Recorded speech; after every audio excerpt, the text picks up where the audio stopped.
this child was born in a war zone, clinging on to life. For you, helping him makes a difference in the world. For this delicate child, it could be the difference between life and death. To donate, please call Islamic Relief now or visit us online. Every second counts.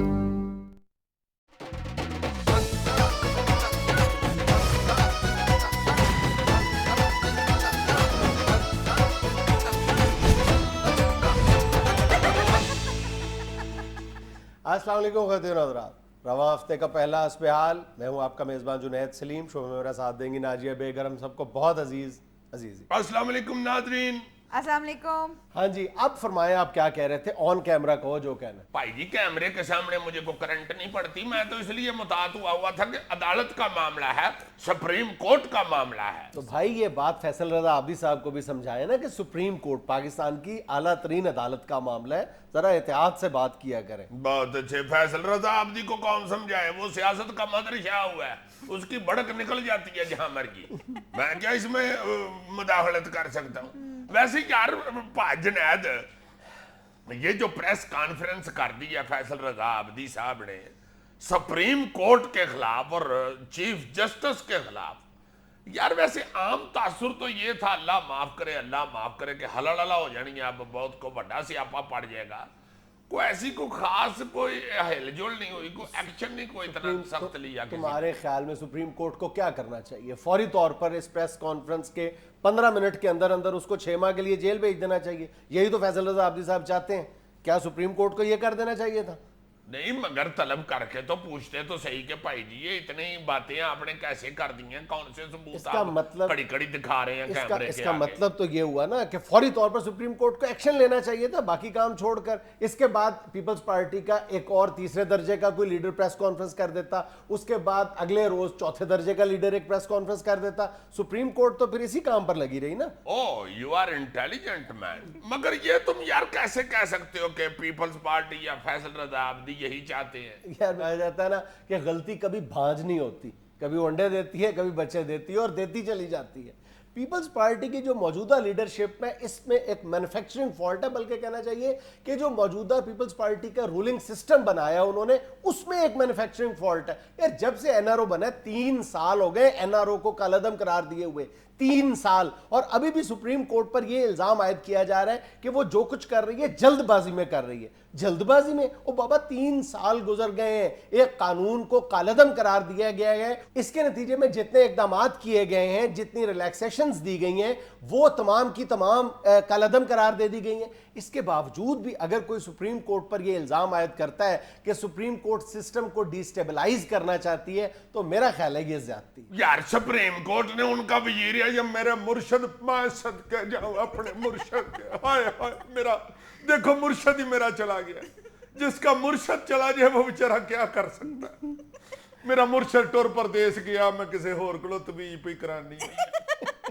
मुर्शद मेरे चले गए, peoples party ने भेज दिया कि भाई supreme court ने आपको नाअहल करार दे दिया।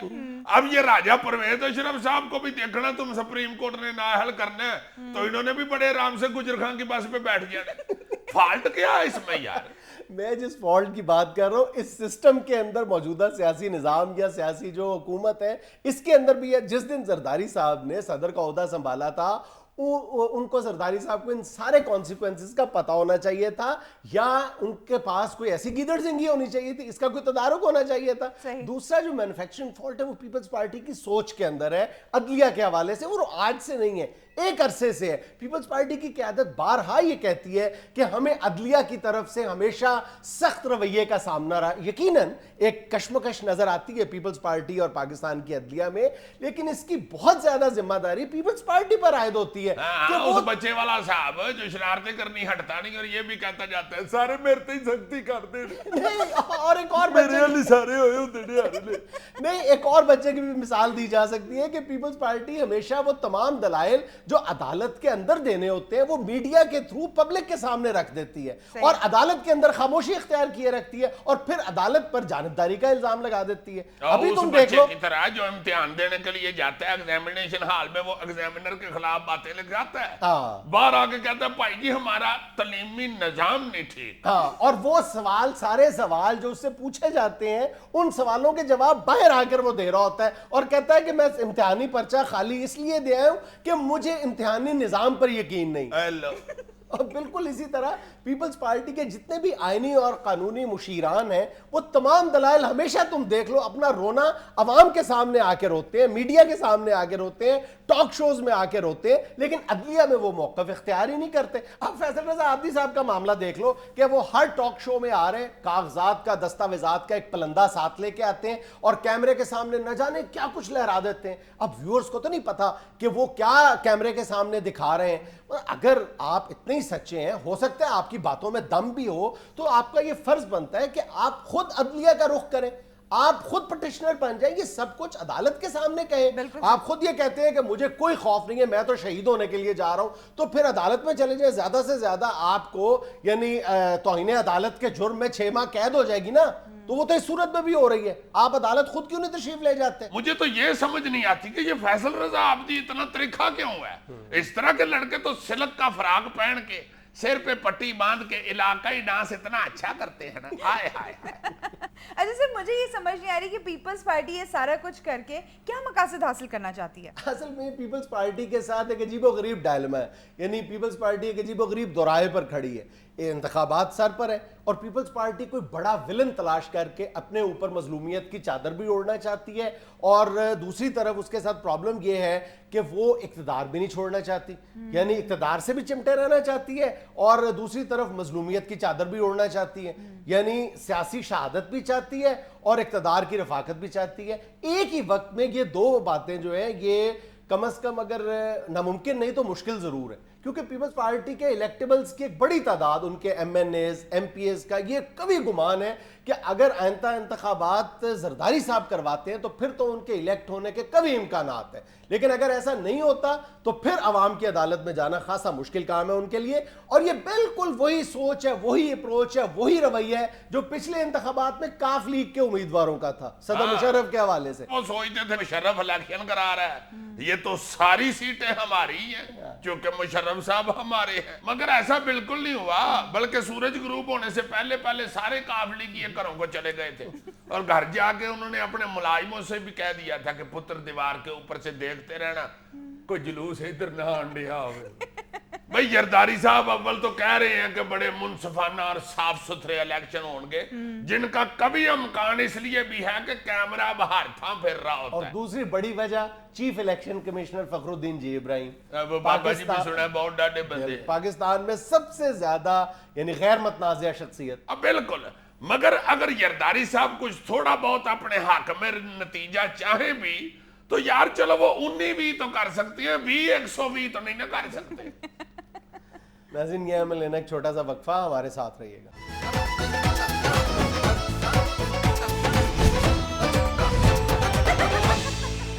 शारजा में भीख मांगने वाला पाकिस्तानी गिरफ्तार, नौजवान से 30,000 दरहम बरामद हुए जो कि पाकिस्तानी 60 लाख रुपए बनते हैं। हेलो, तो गिरफ्तार इसको किस लिए कर लिया है जी? यार ये क्या लोग हैं? तो एक बंदा अपना कल्चर प्रमोट कर रहा है, दूसरे मुल्क में रह के तो उसको गिरफ्तार कर ली। कौन सा कल्चर प्रमोट कर रहा था? भीख मांग रहा था वहां पे। तो यही हमारा कल्चर है, और क्या हम हाथमताई के पोतरे हैं? मांगना ही हमारा कल्चर है, और हम कौन से अमेरिका को कर्जे दे रहे हैं? ये हर चौथे पंजवें हफ्ते जो हमारे हुक्मरान ब्रीफ केस लेके जहाज में बैठते हैं, तुम्हारा क्या ख्याल है ये जहाज में सुरमा बेचते हैं? अगर मेरे किसी भाई की आंख में सुर्खी ना जाती हो, पानी बहता हो, या किसी की आंख में मोतिया उतर आया हो तो मोतिया निकाल के गमले में लगा लो। मेरे पास ऐसा मुजर्रब सुरमा है कि एक सलाई आंख में डालो तो आंख बाहर, मेरा मतलब है मोतिया बाहर। वो मस्कीन ने बेचारे ने शारजा इतनी गर्मी में धुप्पे खजल हो के 60 लाख रुपया कटा दिया और उसको गिरफ्तार कर दिया। छोड़ो इसे, इस बंदे को तो अवार्ड मिलना चाहिए। बल्कि मैं समझता हूं कि ऐसे चंद लोगों को तय ग्रेड में भर्ती किया जाए जो जाके बाहरले मुल्कों में खजल खराब होके मेहनत करके तो पैसे इकट्ठे करके मुल्क का करिया उतारे। वैसे तो हमने देना नहीं, मांग मूंग के ही उनको उतार दो वापस। किस बात की सजा यार उस मस्कीन को? वो तो ऐसा कारीगर बंदा है कि देखो शारजा जाके शेखों की जेब से 60 लाख रुपया निकलवा लिया। शेखों की जेब में से तो धागा निकला है, वो तोड़ते तो नहीं, मरोड़ मड़ूर के उसे अंदर ही कर देते हैं। तुम्हें पता है शेख साहब को अपनी जिंदगी की सबसे बड़ी खुशी कब मिलती है? जब उनकी जेब में से पिछले साल का चलगोजा निकल आए। वो एक चलगोजा पकड़ के कितने दिन यही सोचता रहता कि यार पिछले साल ये 3000 रुपए किलो थे, अब 3600 रुपए किलो है। 600 रुपया अगर किलो पीछे बढ़ा है तो एक चलगोजा कितने का पड़ा मुझे? यार इसको अगर खाने की बजाय बैंक जमा करा दूं तो इसका तो बड़ा रेट बढ़ेगा। हाय हाय। मुस्लिम लीग नून के सरबराह नवाज शरीफ ने कहा है कि हम नया पाकिस्तान बनाएंगे। चलो बड़े मियां साहब, मियां शहबाज शरीफ साहब ने पहले लाहौर नवा बनाने के चक्कर में सारा खोद छोड़ा हुआ है, अब आप सारा पाकिस्तान ही नवा बनाने लगे। किस चीज का बनाना है जनाब? प्लास्टिक का, लकड़ी का या लोहे का? मुझे तो लगता है लोहे का ही बनाएंगे। मेरा तो ख्याल है नवा ना ही बनाए जनाब, इसी को ठीक ठूक कर ले, मरम्मत कर ले। बड़ा खूबसूरत बना हुआ है, जहाँ से प्लस्तर उखड़ा हुआ है जरा टीप शीप कर दें, कुछ चिप्सें शिप्सें कर दें, बाथरूम नए बना दें, टाइलें ना लगाएं। चलो चिप्स भी बेहतर ही रहेगी, मगर बाथरूम का दरवाजा जरूर लगवाएं जनाब। ये जो अंदर से बैठ के करना पड़ता है ना, ये बहुत बुरा लगता है। वैसे तो बहुत प्यारा बना हुआ है सारा पाकिस्तान, ये इसकी छत के नीचे जो सतून है ना जी, इनको भी मजबूत करने की जरूरत है। ये जो आवाम के ज़हनों पे हर वक्त ये खौफ मुसल्लत रहता है ना कहीं छत ना गिर जाए, और ये सतून कमजोर भी इसीलिए होते हैं कि जो बाहर बैठे हुए हैं उनको इनकी फिक्र पड़ी होती है। वही बंदे जब हुकूमत में आते हैं तो वही इन सतूनों के पीछे पड़ जाते हैं। और दूसरा, इस पाकिस्तान के मत्थे पे जो हाजा मिन फजली रबी लिखा हुआ है ना जी, अवाम को इसके तर्जमे के बताने और समझाने की जरूरत है। बाकी ये A1 बना हुआ है पाकिस्तान। बिल्कुल सही। लाहौर में 700 गैर कानूनी प्लाजे LDA के ईमानदार अफसरों पर सवालिया निशान बन गए। शाबाश है, मेरे लिए तो आपकी ये खबर सवालिया निशान बन गई है। क्यों? ईमानदार अफसर और LDA हद हो गई है। खुदा का खौफ करो, ईमानदार अफसर हर जगह पे मौजूद होते हैं, बेशक तादाद में कम होते हैं तो सही ना यार। LDA में ईमानदार अफसर उतने ही हैं जितने 2.5 किलो बाजारी निमकों में काजू के दाने होते हैं। 2.5 किलो आप निमको लो ना बाजार से, तो परात में डाल के देखो, पौने घंटे बाद एक मिलेगा दाना, और पूरी परात में सिर्फ 2 काजू के दाने होते हैं। इतने ही बस अफसर ईमानदार LDA में भी हैं। किसी बेले मुंडे को आरे लगाना हो ना, वो घर में सताता हो तो उसे कहे बंदा, चलो बेटे ये बाजारी निमकों में से काजू के दाने निकाल लो, सारा दिन लगा रहेगा बेचारा। मगरब की अजान से हमें 10 मिनट पहले कहेगा मिल गया मिल गया मिल गया। ये LDA का तो मतलब ही ये है, LDA लिया दे। बाकी दफ्तरों की रिश्वत तो दफ्तर के अंदर शुरू होती है ना, आप दरवाजा क्रॉस करें तो फिर शुरू होगी। LDA का तो 3 मील दूर से कहीं से एड्रेस पूछे तो वो रिश्वत मांग लेता है।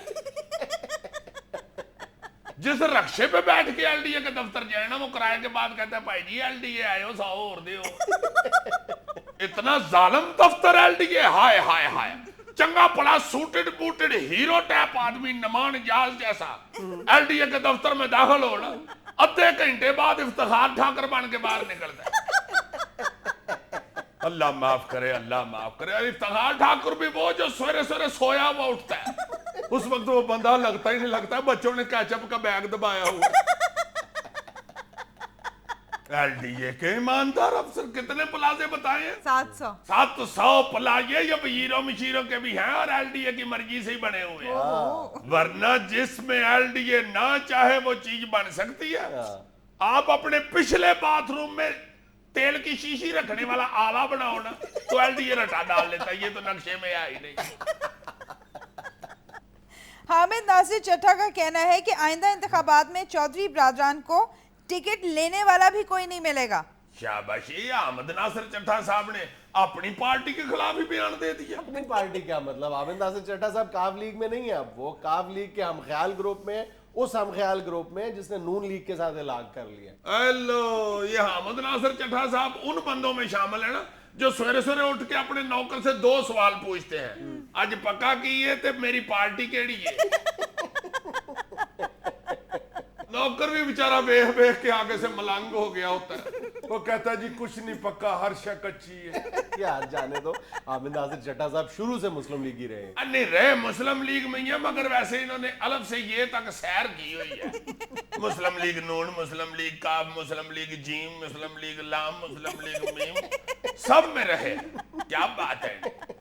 वैसे चट्टा साहब जब आप मुस्लिम लीग काफ में थे ना, उस वक्त भी जनाब टिकट मुशर्रफ की वजह से ही लोगों ने ली थी, आपकी वजह से नहीं थी ली। अगर सिर्फ आप पे होती ना काफ लीग तो आपने भी टिकट इसी तरह देनी थी जिस तरह इस दफा काफ लीग देगी। तो भाई जी ले लो टिकट, ले लो मान, ले लो सियासी पार्टी की टिकट नहीं, जे पास की टिकट जे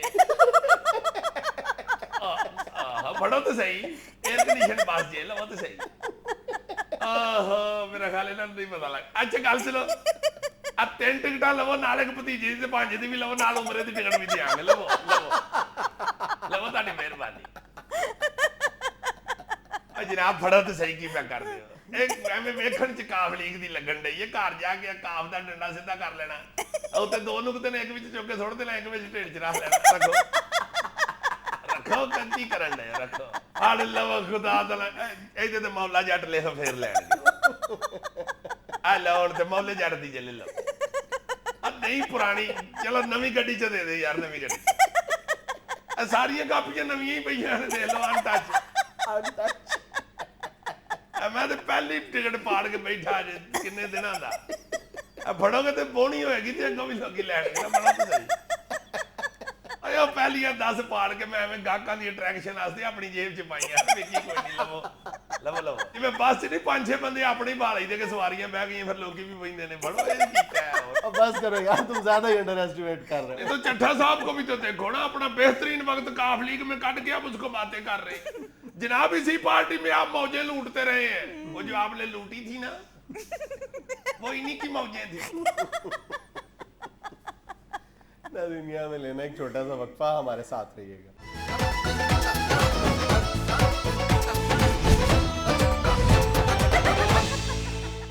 व्यूअर्स ने बड़ी मजेदार तस्वीरें भेजी हैं, दिखाना शुरू करूं आपको? जी मजेदार है तो फौरन दिखाएं, ऊपर जरा नींबू भी निचोड़ ले। ये ले। ये तो लग रहा है कुछ चांद की मखलूक इम्तिहान दे रही है। नकल रोकने की एक कोशिश है जी। वाह वाह वाह वाह वाह, नकल रोकने के लिए इनके मुंह डब्बों में फंसा दिए जी। लो जी, अगर तो ये पाकिस्तानी स्टूडेंट है तो इन्होंने डब्बे के अंदर भी चारों तरफ बूटी लिखी हुई, उधर से ऐसे पढ़ पढ़ के नीचे लिख रहे।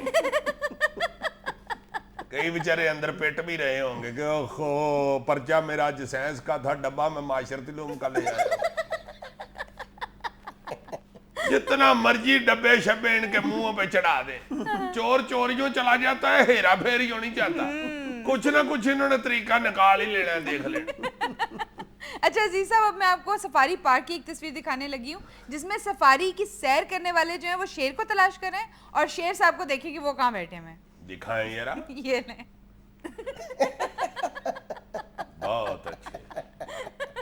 वो देखो दूरबीन पकड़ के तो बेचारे परले पासे को देख रहे हैं। ऊपर छत पे खड़ा बंदा मेरा ख्याल है इंस्ट्रक्शंस दे रहा है। दरख्तों के नीचे देखो, दरख्तों के नीचे उसकी गर्दन पे लंबे लंबे बाल होते हैं और शेर की सबसे बड़ी निशानी ये होती है कि जिस्म उसका इफ्तिखार ठाकुर जैसा होता है और मुंह सुहेल अहमद जैसा होता है। पीछे से शेर उठ के आराम से आगे जाए और जाके उसको पैर से पकड़ के कहे कि भाई जी मेरे बारे में नहीं गल करन दे। ईमान से अगर ऐसे शेर कर दे ना, वो जाके बंदे का गिट्टा पकड़ ले, भाई जी भाई जी मैं कोई गलत नहीं सी ना की थी।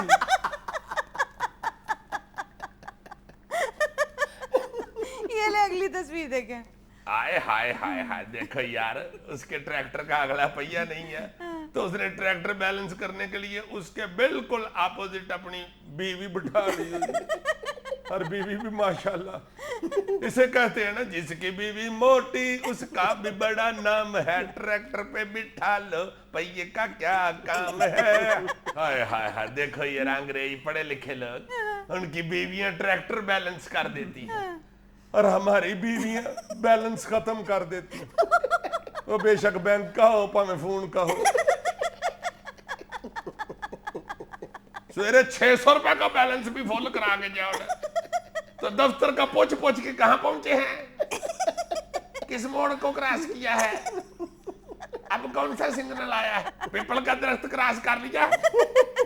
उस वक्त तक फोन का खेड़ा नहीं छोड़ती जब तक आगे से वो कह ना दे आपका बैलेंस खत्म हो गया है। फिर उससे लड़ना शुरू कर देती है, उतरिए की तकलीफ है तेरी, बंदा मेरा हाले 1.5 किलोमीटर दूर है तो तेरा बैलेंस मुक गया, शौक ये। आप वीडियो देखिए अजीज साहब, ये ले। चल, ये खतून भी वैसे हर वेले गैर मुल्की दौरे पे ही रहती है, और पता नहीं उधर से को मेरा ख्याल थैले खरीद रही है। वाह जी वाह, डिजाइन बना के दिखा रहे हैं। आप देखें तो सही।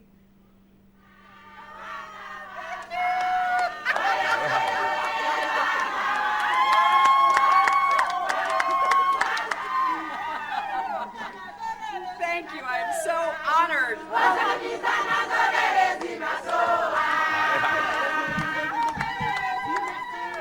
देखो बेचारे गरीब लोग हैं ना, वो अब अमेरिका की वजीर खारजा है, जी जी, खुशी से गाना अब सारे गा रहे हैं। मैं छज पता से वंडा अज कई कर लिया हेलरी नु, मैं उचियां कर ला कंदा अज कट्ठी कर लिया खिलरी नु।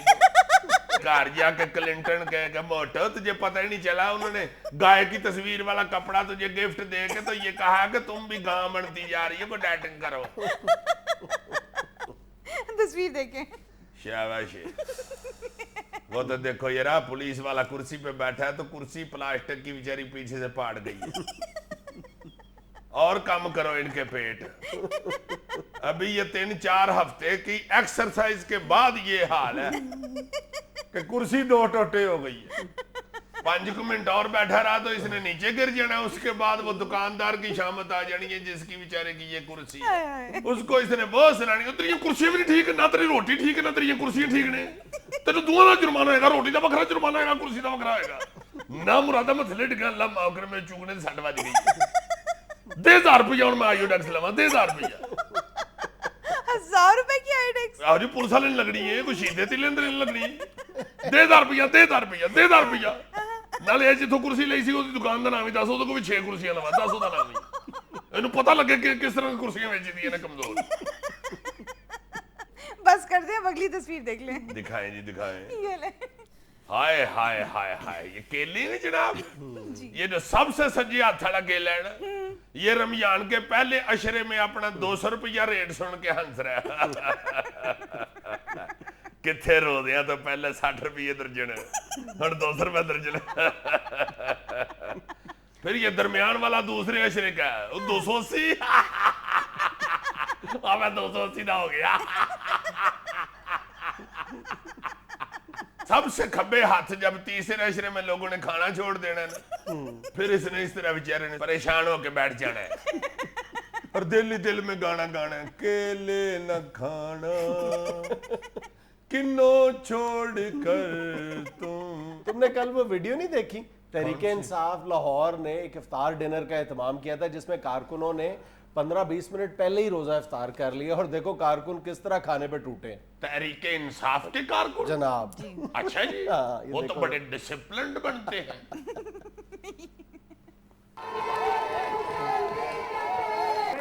रोजे का वक्त करीब है, नारा लगाया है, लेकिन ऐसा लगाओ।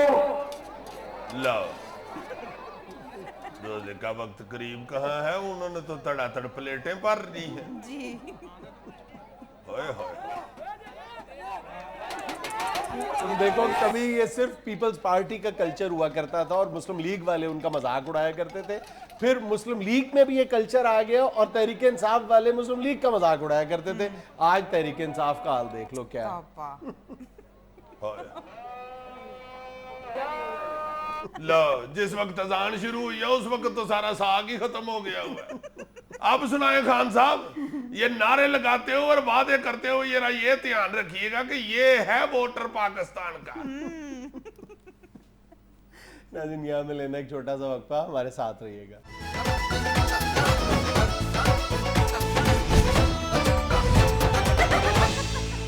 यार पाजनैद, हमारे इस प्यारे मुल्क के अंदर सारे लोग बेचारे इलाज के हथों परेशान ही फिर रहे होते हैं। गुफ्तगुएं यही हो रही होती हैं कि यार इलाज कराना यहाँ पे बड़ा मुश्किल है, मरीज खज्जल हो गए हैं, ओए होए होए होए, दवाई यहाँ पे बड़ी मुश्किल से मिलती है भाई जी, ओए होए होए होए, वाकफियत ना हो तो डॉक्टर को बंदा दिखा ही नहीं सकता। मेरा मतलब है मुख्तलिफ घोड़ियां लोग बेचारे बैठ के गा रहे होते हैं, मगर इसी मुल्क के अंदर तरीका इलाज को 19,000 किस्म के, और अल्लाह माफ करे मुल्क भी हमारा गरीब सा है, बीमारियां भी खैर को 19,500 इधर हैं। एक दूसरे में जो गुफ्तगू हो रही होती है दो बंदों में, उसमें मेरा ख्याल है पौनी गुफ्तगू बीमारियों पे ही हो रही होती है, बल्कि सलाम ही सिर्फ लेते हैं, अस्सलाम वालेकुम सना लक दी पीड़ ठीक होई हो, यार लक दी तो ठीक हो गई है, इधर नु टुर पई है पीड़। देखो ना पीड़ टुर पई है, ये एक नई बीमारी है। ये किताबों में कहीं नहीं लिखा होगा कि pen is walking to foot. वैसे यहाँ पे कोई चीज नहीं टुरती, ना महकमा टुरन दिया, ना साड़ी तरक्की टुर रही है, ना पुलिस लॉ एंड ऑर्डर टुर रहा है, सिर्फ पेन चलती है, पेन टुर पई है जी इधर। अजीब अजीब बीमारियां बता रहे होते, कड़ला पैन ਡੀਆਂ ਨੇ ਮੈਨੂੰ, ਇੱਥੇ ਕਿਧਰੇ ਮੇਰੇ ਮੋਹਰੇ ਦਰਦ ਕਰਨ ਡੇ ਨੇ, ਆ ਮੋਹਰਿਆਂ ਦੇ ਇਧਰ ਸੱਜੇ ਹੱਥ ਜਿਹੜਾ ਮੋਢਾ ਨਾ ਉਹਦੇ ਥੱਲੇ ਚਪਣੀ ਨਹੀਂ, ਜਿਹੜੀ ਚਪਣੀ ਉਹਦੇ ਅੰਦਰ ਦਰਦ ਹੋਣ ਡਈ ਏ, ਘੜੇ ਤੇ ਵੀ ਚਪਣੀ ਰੱਖੀ ਹੋਈ ਹੈ और मोढे 'ਚ ਵੀ ਚਪਣੀ ਪਵਾਈ। सारों को कोई प्रॉब्लम होती है तो वो बताते हैं। नहीं, मेरा कहने का मतलब ये है कि तरीका इलाज इतने ज्यादा है, और फिर ये तरीका इलाज भी ऐसे है कि गवर्नमेंट से किसी को इजाजत लेने की जरूरत ही नहीं। दांत निकालने वाला बंदा करोड़ों रुपए का क्लिनिक खोल के भी बैठा हुआ है, और एक दांत निकालने वाला फुटपाथ पे भी बैठा हुआ है। एग्जैक्टली। उसने उधर लाखों रुपए की कुर्सी लगाई हुई है, उसने बेचारे ने 15-20 रुपए का वो जमूर पकड़ा हुआ है। मतलब कोई ऐसा, आंखों का इलाज भी इसी तरह हो रहा है, सुरमा बसों में भी बिक रहा है, कुकरे पड़े हो, मोतिया हो, फलान हो, टमकान हो, और उधर आई स्पेशलिस्ट भी बैठे हुए हैं, डॉक्टर प्रोफेसर तैयब साहब। तुम देखो ना, एलोपैथी इलाज भी है, होम्योपैथी इलाज भी है, हिकमत का इलाज भी है, जिस्मानी इलाज भी है, जज्बाती इलाज भी है, रूहानी इलाज भी है, कई इलाज निकल आए हैं। मगर यार लोग की बेचारे खजल ही हो रहे हैं। 2-3 और इलाज मैंने बोर्ड पढ़े हैं, मुझे अभी याद नहीं किस किस किस्म का इलाज निकला। जो भी तरीका इलाज है उसके किसी एक्सपर्ट से बात करो, वो इतने मजबूत दलाइल देता है। वो ये कहता है कि जनाब बाकी तमाम तरीका इलाज जो है फ्रॉड है, ये जो तरीका इलाज है हमारा ये सबसे ज्यादा मुस्तनद और मुजर्रब है। यार होम्योपैथिक के एक डॉक्टर के पास मैं दवाई लेने एक दफा गया, मैं क्या बैठा, मैंने कहा भाई जी वैसे एलोपैथी भी जो है उस पे भी तो बड़ा काम दुनिया पे हो रहा है, बड़ी रिसर्च हो रही है।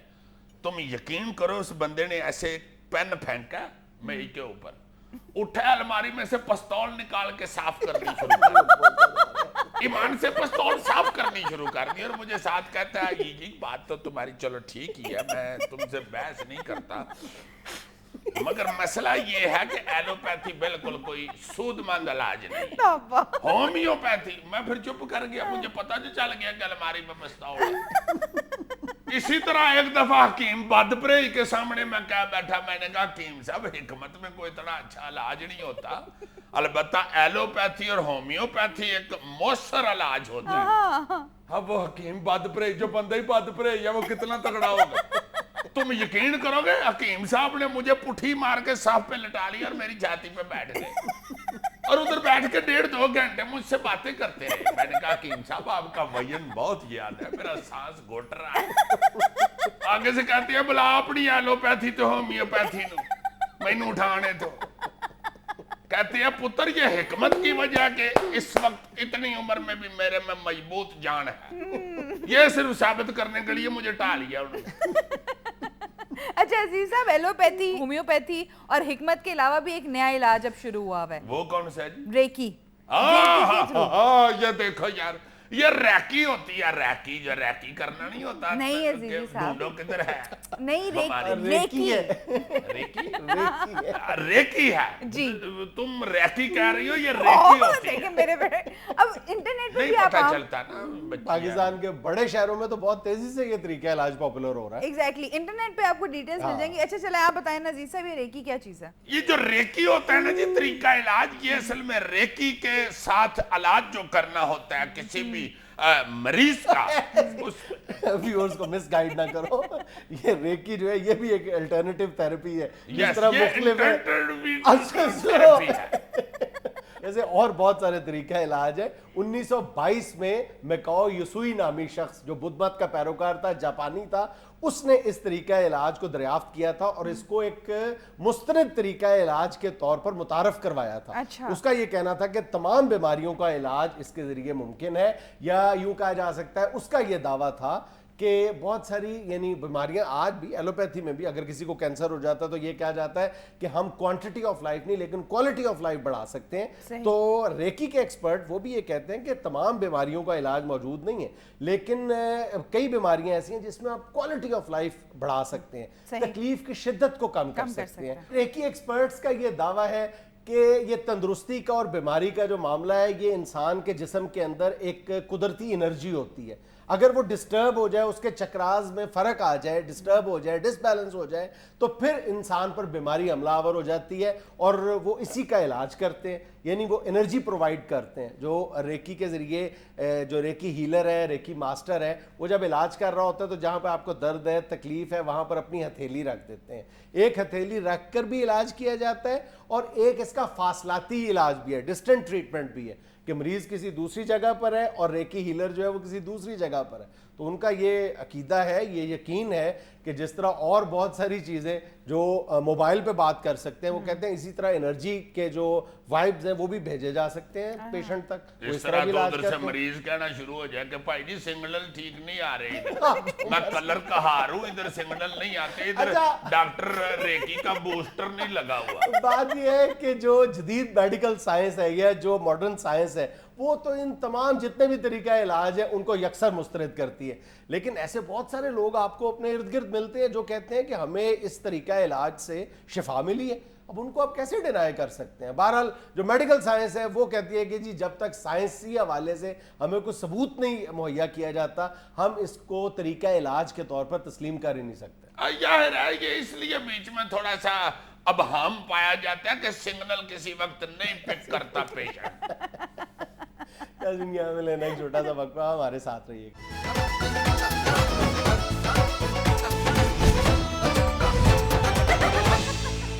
नाज़रीन, ईद सर पे है और इसी मुनासबत से हमारे आज के मेहमान हैं हमारे शहर के एक बड़े डिपार्टमेंटल स्टोर के मालिक और अंजुमन ताजरान के सदर हाजी शमीम शेख। अस्सलाम शेख साहब। बिस्मिल्लाह बिस्मिल्लाह बिस्मिल्लाह बिस्मिल्लाह बेगम साहबा हुक्म करे। मेरा ख्याल है आपने कपड़ा खरीदना है, काटन है, पलची है, जारजेट है, ऑर्डर करे क्या लेना है जनाब? शेख साहब हमने आज आपको शॉपिंग के लिए नहीं इंटरव्यू के लिए जहमत दी है। मेरा ख्याल है आप बीच में ना बोलें तो ज्यादा मुनासिब रहेगा क्योंकि मर्दों को शॉपिंग करनी नहीं आती। अच्छा, मेरा पहला सवाल ये है कि ईद के दिनों में इतनी लूट मार क्यों? सीधी सीधी बात बताऊं, इसलिए कि ईद पे औरतें शॉपिंग करने आती हैं, आप जैसे खोचल मर्द नहीं आते। औरतों से पैसे निकलवाना बड़ा आसान होता है क्योंकि कमाए मर्दों ने होते हैं और औरतों ने सिर्फ खर्च करने होते हैं, इसलिए वो खर्च कर देती हैं। उनको ये एहसास नहीं होता कि पैसे कमाए कैसे जाते हैं। और फिर पैसे निकलवाना गाहक से, इसके भी बहुत ज्यादा तरीके हैं। पहला तरीका तो जो आप सारा साल बैनर पढ़ते हैं बाहर मेरी दुकान के, वो है सेल। 11 महीने तो आडे थे, 1 महीना साडा। ये मैं हर महीने नवा बैनर लिख के लगा देता। एक दिन मेरा सेलमैन मुझसे पूछता भी है कि शेख साहब 11 महीने तो आडे हैं, जो 1 महीना गाहक है वो कौन सा है? मैं कहा पुत्र जेड़ा है चलन डे। और फिर सेल जो लगाती है उसमें रेट का भी बड़ा चक्कर होता है।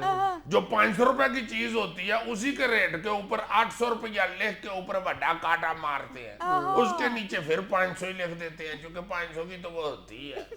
और जब ग्रैंड सेल लगाते हैं तो 500 की बजाय 499 लिख देते हैं। और फिर दूसरा तरीका खातून से पैसे निकलवाने का ये है कि जब खातून कपड़ा पकड़ के अपने साथ लगाती है तो फौरन तारीफें शुरू कर दो।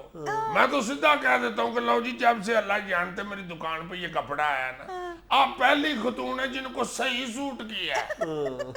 हालांकि वो बेचारी बेशक केसरी रंग की खातून और कपड़ा तोते रंग का हो और वो बेचारी करनानी चुड़ैल लग रही हो, मगर मैं कह देता हूँ कि सूट सिर्फ आपको किया।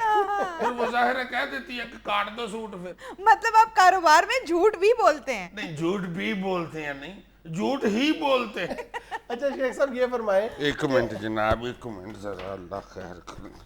क्या हो गया? फोन 3 दफा दुकान से उठाया गया, इसलिए जरा मैं जी। अच्छा शेख साहब ये बताएं कि दुनिया भर में मजहबी त्योहारों के मौके पर चीजें सस्ती कर दी जाती हैं, हमारे यहाँ उल्टा हिसाब है। ये आपने बहुत अच्छी बात की है, ये वाकई बड़ा जुल्म हो रहा है हमारे मुल्क के अंदर। गरीब बेचारा जो है वो तो पिस गया है, वो कैसे कोई चीज खरीदे, बहुत ही महंगाई हो जाती है और खास तौर पे त्योहारों पे तो बहुत ही ज्यादा चीजें महंगी हो जाती है। मगर भाई जी इसमें हमारा भी कसूर नहीं होता, चीजें पीछे से ही महंगी आती हैं। पीछे कहाँ से? पीछे हमारा गोदाम है ना जी, उधर से आती है। और बाबा मेरा सवाल तो ये है कि ईद पे आखिर क्यों महंगाई कर देते हैं? असल में बात ये है जी कि ये जो हमारे त्योहार है ना, ईद शब रात, ये सिर्फ बच्चों और औरतों के रह गए हुए हैं। मर्द जवान आदमी सारे बूढ़े बुजुर्ग तो सारे बेचारे घर में सोए रहते हैं। अब बच्चा जो हमारे यहाँ का है वो आपको पता है कितना डाढ़ा जिद्दी है, वो तो सड़क पे लेट जाता है, अब्बा मैं नहीं पता मैं दवाना लाके जाना, माँ लाके जाना दवाना। तो इसलिए वो बच्चे और औरतें जो हैं ये शॉपिंग में जरा जिद्दी होती हैं। हमें भी पता होता है कि इन्होंने खरीदना ही खरीदना है, बच्चा साथ आया हुआ है, औरत साथ आई हुई है, इसलिए हम भी अड़े रहते हैं अपनी कीमत के ऊपर, अपनी प्राइस के ऊपर, और वो दे के जाता है।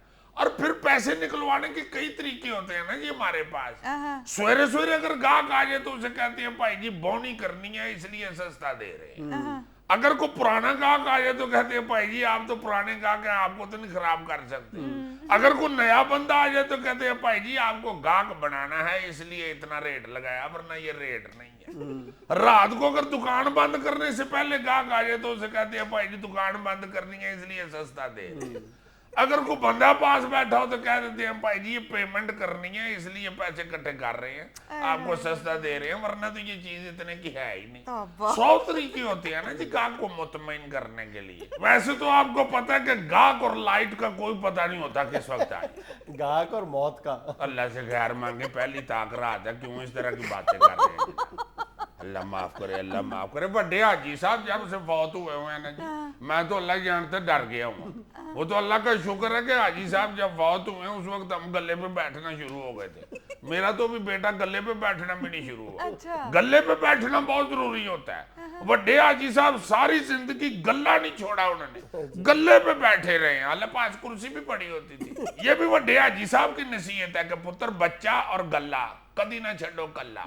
कारोबार के हवाले से बड़े कमाल थे बड़े हाजी साहब, ऐसी ऐसी बात करते थे बंदा हैरान हो जाता था। बड़े कमाल पक्के कारोबारी थे। आप यकीन करेंगे कि एक दफा घर जाके उन्होंने हिसाब किया 2500 रुपया कम निकला है, सदमे से फौत हो गए। तो मैं अपने कमरे में था, मुझे पता ही नहीं चला। डॉक्टर को सवेरे बुलाया, मैंने कहा हाजी साहब को हिलजुल कोई नहीं है। डॉक्टर कहता है ये तो रात के 11-12 बजे के फौत हो गए। मैंने कहा यार उस वक्त पता चल जाता तो कमरे का एसी बंद कर छोड़। अब मेरा मतलब है कि सारी रात एसी ऑन रहा और हाजी साहब ऑफ रहे। हाजी साहब तो ऐसे आदमी थे, ये शुक्र है कि फौत हो गए हुए थे, वरना अगर उनको कब्र में भी पता चल जाता ना कि सारी रात एसी फजूल ही चलता रहा तो दोबारा फौत हो जाती। लेकिन शेख साहब हमारा सवाल तो वहीं पर है कि आप हर ईद त्योहार पे इतनी महंगाई क्यों कर देते हैं? ओ जी वही तो मैं बता रहा हूँ कि जनाब ये सिर्फ ईद शबरात जो है ये सिर्फ गाहक की नहीं होती, हमने भी ईद मनानी होती है। हम क्या मुफ्त तकसीम शुरू कर दे लोगों? बड़े हाजी साहब की नसीहत है जी हमें। बड़े हाजी साहब कहते थे कि पुत्र अगर हर ईद के बाद नवा स्टोर ना पाओ तो फिटे मुँह लो, बस हम इस फिटे मुंह से बचते फिर रहे हैं जनाब। हाजी साहब ने तो साफ कह दिया कि पुत्र हर साल ना अगर नवा स्टोर डालो तो तुम्हारा नाम ही शमीम नहीं। अब मैं शमीम के नाम का शनाख्ती कार्ड बनवा बैठा हूँ। इस उम्र में मैं कहाँ नवा शनाख्ती कार्ड बनवाता हूँ। नाज़रीन ये था आज का हस्बे हाल। खुश रहें, खुश रखें। आपसे मुलाकात होगी इंशाल्लाह कल। अल्लाह हाफिज।